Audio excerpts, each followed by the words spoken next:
Èyí ni ètò Iri Owuro, níbi tí a ti ń yiri ọ̀rọ̀ Ọlọ́run wò láti lè dàgbà sókè nínú ẹ̀mí àti fún ìtọ́ni bí a ti ń jáde lọ lójoojúmọ́. Ìwé Bíbélì Àjùmọ tí a tẹ̀ jáde láti ọwọ́ àjọ ìwé mímọ́ Scripture Union Nigeria ni à ń lò. Bíbélì kíkà wa ní òwúrọ̀ yìí ni a ó rí nínú ìwé Orin Sólómọ́nì 5, ẹsẹ̀ 2 títí dé 16. Ó kà báyìí: Olùfẹ́, mo ti sùn ṣùgbọ́n ọkàn mi jí. Gbọ́, olólùfẹ́ mi ń kan ilẹ̀kùn. Ṣí i fún mi, arábìnrin mi, olùfẹ́ mi, àdàbà mi, aláìlábàwọ́n mi. Orí mi kún fún omi ìrì, irun mi kún fún òtútù òru. Mo ti bọ́ aṣọ ìgúnwà mi. Ṣé èmi gbọ́dọ̀ tún gbé e wọ̀? Mo ti wẹ ẹsẹ̀ mi. Ṣé èmi gbọ́dọ̀ tún tì í bọ eruku? Olùfẹ́ mi na ọwọ́ rẹ̀ láti inú ihò ilẹ̀kùn, inú mi sì yọ́ sí i. Èmi dìde láti ṣílẹ̀kùn fún olùfẹ́ mi. Òjìá bẹ̀rẹ̀ sí í kán ní ọwọ́ mi. Òjìá olóòórùn ń ti ara ìka mi ṣàn sí orí ìdìmú ilẹ̀kùn. Èmi ṣí ilẹ̀kùn fún olùfẹ́ mi, ṣùgbọ́n olùfẹ́ mi ti kúrò, ó ti lọ. Ọkàn mi gbọgbẹ́ fún lílọ rẹ̀. Mo wá a kiri, ṣùgbọ́n n kò rí i. Mo pè é, ṣùgbọ́n kò dáhùn.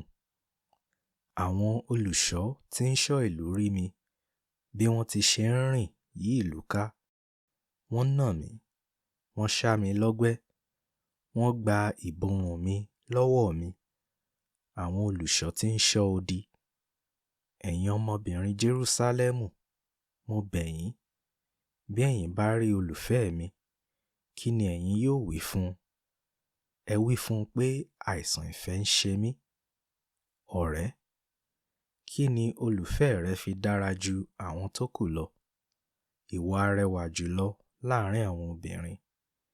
Kí ni olùfẹ́ rẹ fi dára ju àwọn tó kù lọ, tí ìwọ fi ń fi wá bú bẹ́ẹ̀? Olùfẹ́ mi ní ìtànṣán, ó sì pọ́n.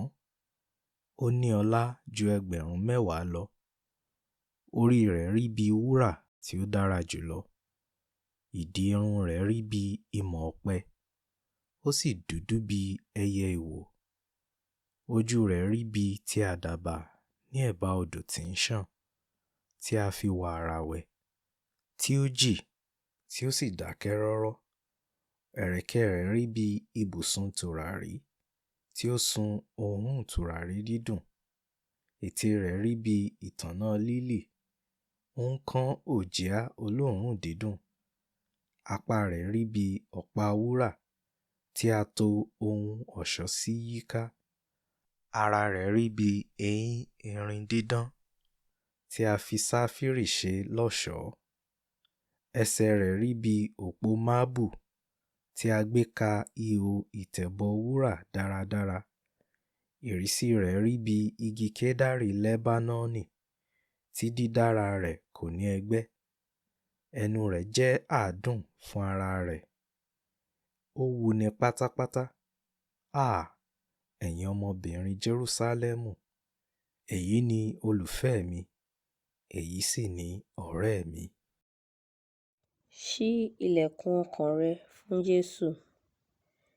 Nínú ìwé Òwe, orí 23, ẹsẹ̀ 26, Ọlọ́run sọ pé, "Ọmọ, fi ọkàn rẹ fún mi."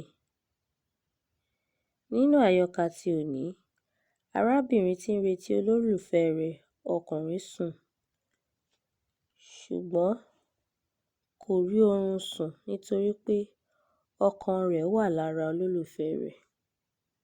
Kí ni àwọn ọ̀rọ̀ ìpọ́nni tí ń ti ẹnu arábìnrin náà jáde?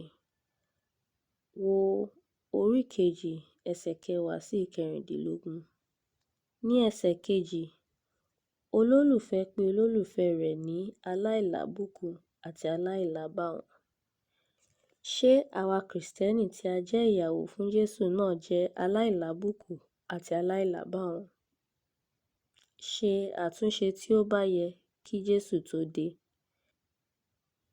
Ní ẹsẹ̀ 5 àti 6, olólùfẹ́ obìnrin ṣílẹ̀kùn fún olólùfẹ́ rẹ̀ ọkùnrin. Ṣùgbọ́n nítorí àìtètè ṣí ilẹ̀kùn olólùfẹ́ obìnrin, olólùfẹ́ ọkùnrin fà sẹ́yìn. Jésù náà ń dúró ní ẹnu ọ̀nà ọkàn rẹ̀. Ó ń kan ilẹ̀kùn. Ìfihàn orí 3.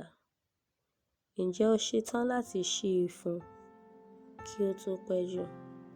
Àdúrà: Jésù Olúwa, fi ọkàn mi ṣe ibùgbé rẹ láti òní lọ àti títí láéláé. Àmín.